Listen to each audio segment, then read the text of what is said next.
What is up, everybody? Hope everybody out there is getting set to have a fantastic weekend. This is the San Francisco 49ers Report by Chat Sports. I'm Chase Sr. Thank you so much for taking time out of your day to join us. And coming up, Niners OTAs Winners and Losers Part 2.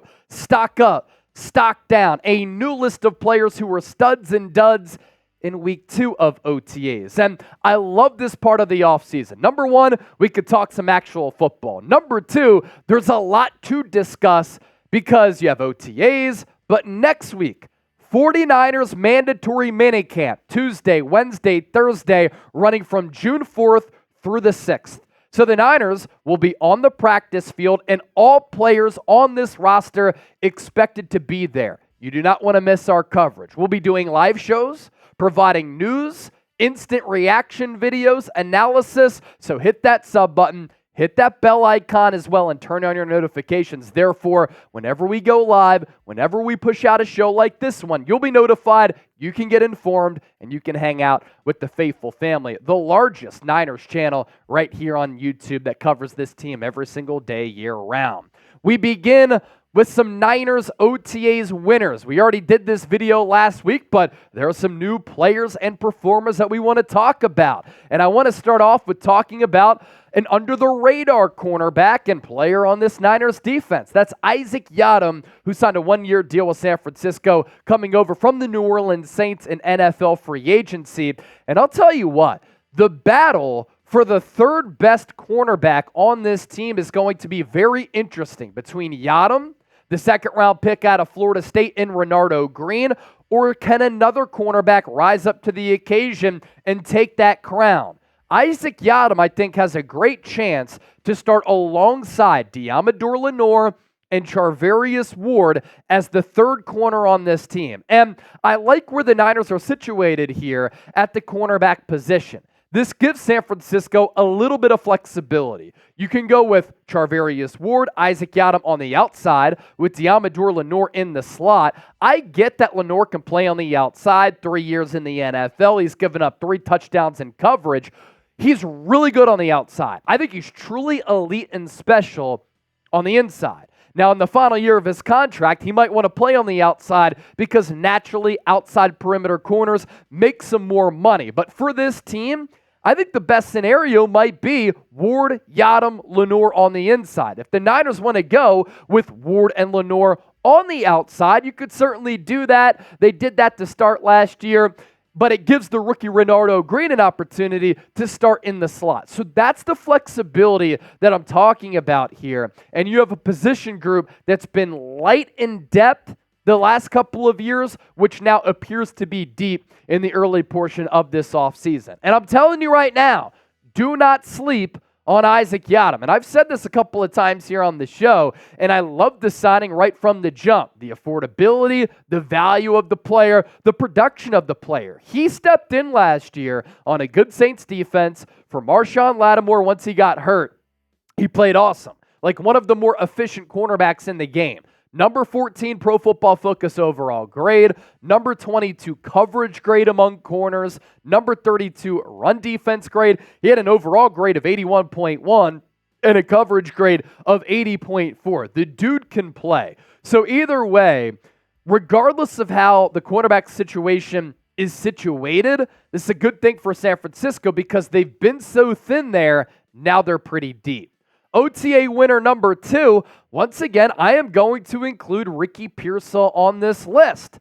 I still believe it was a little bit of a reach to take him at number 31, but what the consensus has been, what I talked about after the draft selection, is that Pearsall is considered a pro by NFL scouts, evaluators, front office members, by his peers. That's what I see when I watch the tape. He has polished footwork, polished route running. He looks to be a seasoned player who has that intelligence factor where he can find that soft spot in the zone, have the route running and the separation skills in the short area to beat man and find ways to get open. I really think that he can be a good security blanket for Brock Purdy right from the jump. And I think we might see a difference in offensive philosophy for San Francisco here going into 2024, where there's still going to be that physical team. that prioritizes establishing the run with the likes of a special player like Christian McCaffrey.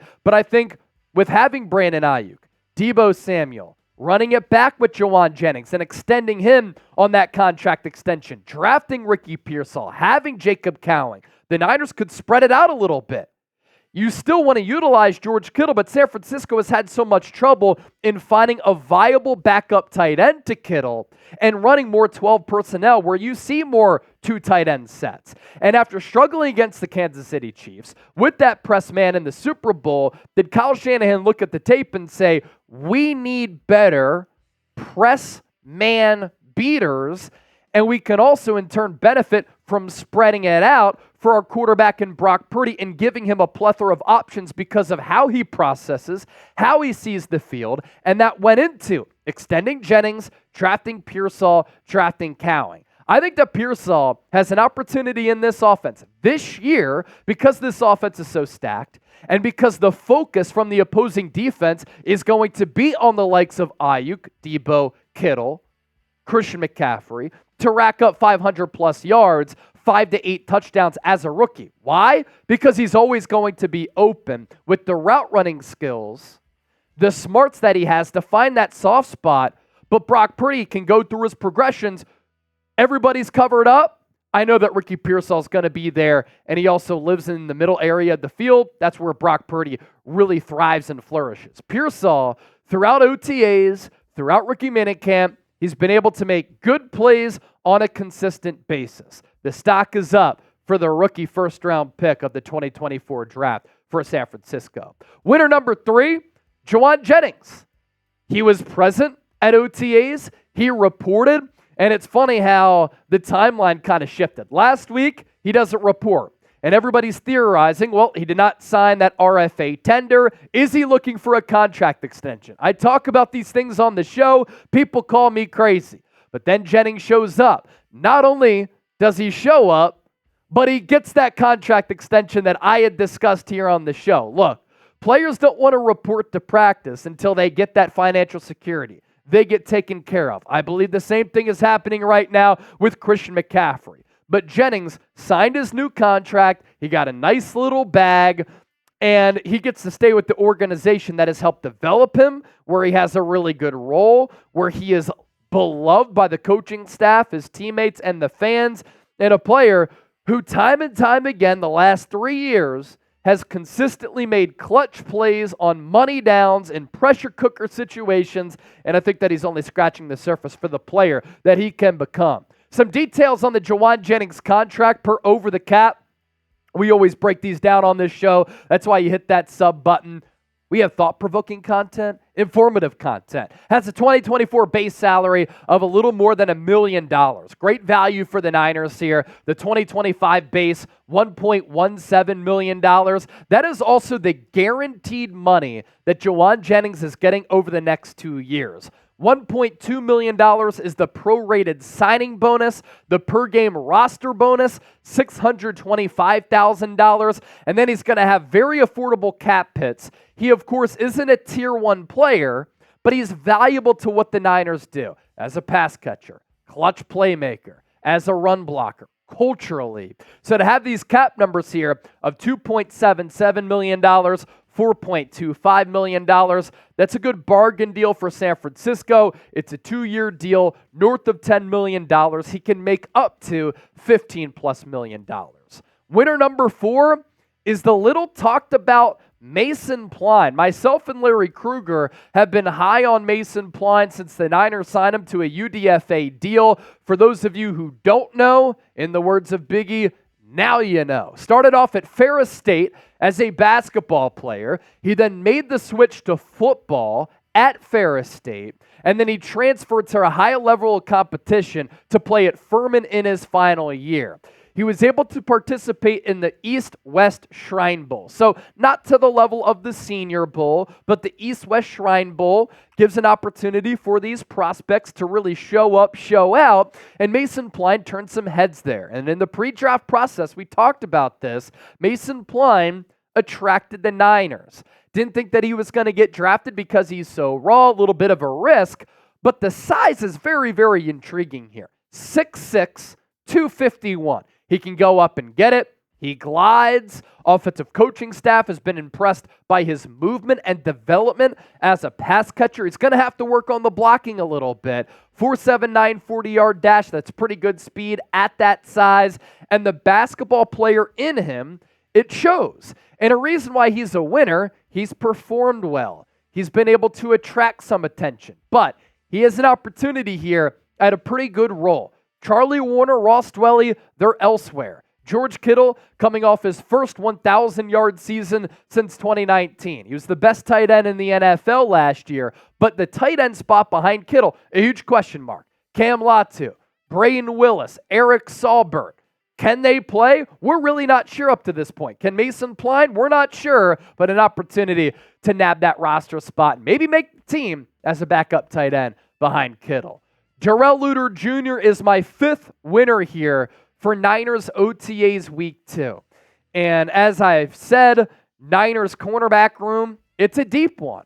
But the stock is rising for Luter, who was drafted by this team 2 years ago. Unfortunately, he was a part of an unfortunate play during Super Bowl 58 when the ball bounced off his foot, and then Ray-Ray McCloud tried to scoop it. He fumbled it. Next play, Chiefs score a touchdown. That really got the Chiefs offense moving after they hadn't done zilch up to that point in Las Vegas. But the stock rising for Luter intercepted Brandon Allen on a pass intended for Tariq Owens. It was an underthrown ball, but Luter made the play. His teammates went nuts.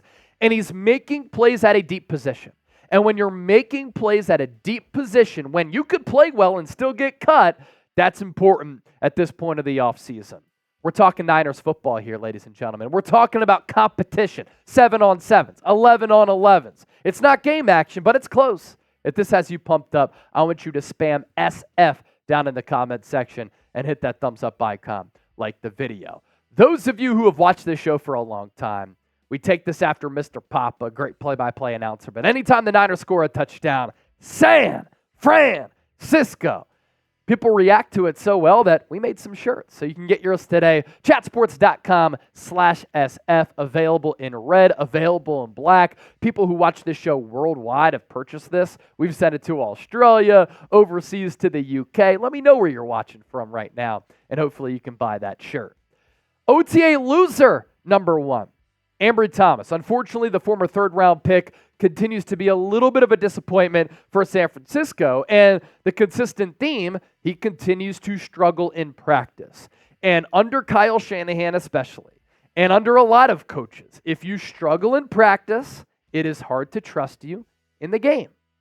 And his chances of making the roster, I think, are diminishing a little bit, especially if and Isaac Yiadom or Rock Ya-Sin continue to play well, right? And then you have Darrell Luter Jr., who is also trying to make this team. Renardo Green, they drafted him in the second round. So these cornerbacks are on the hot seat, and that also includes Samuel Womack for a lot of the same reasons, right? When you're struggling in practice, other players are seizing the opportunity, and it's going to come down to a numbers game. When it comes down to 53-man roster cutdown day, you could play well. You could be a good player. You can have a lot of potential.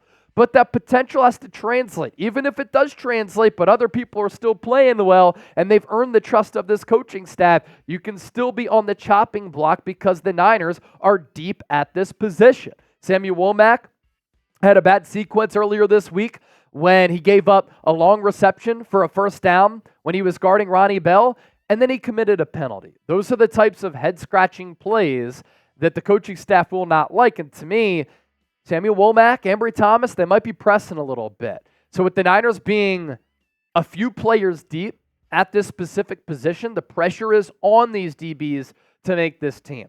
I think the pressure's been ratcheted up on Elijah Mitchell. He's my loser number 3. Unfortunately for him, after being banged up so much, including a couple of knee injuries, the sad reality is injuries may have caught up to Elijah Mitchell. And this might be the reason why the writing has been on the wall for him to maybe not make this team. And this is why the Niners' actions speak loudly. They traded up for Isaac Guerendo. They signed Cody Schrader as a UDFA.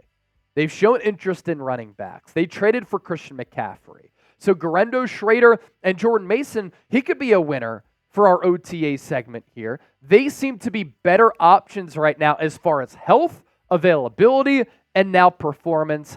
Elijah Mitchell struggling a little bit, and he may have lacked a little bit of that juice that we saw as a rookie.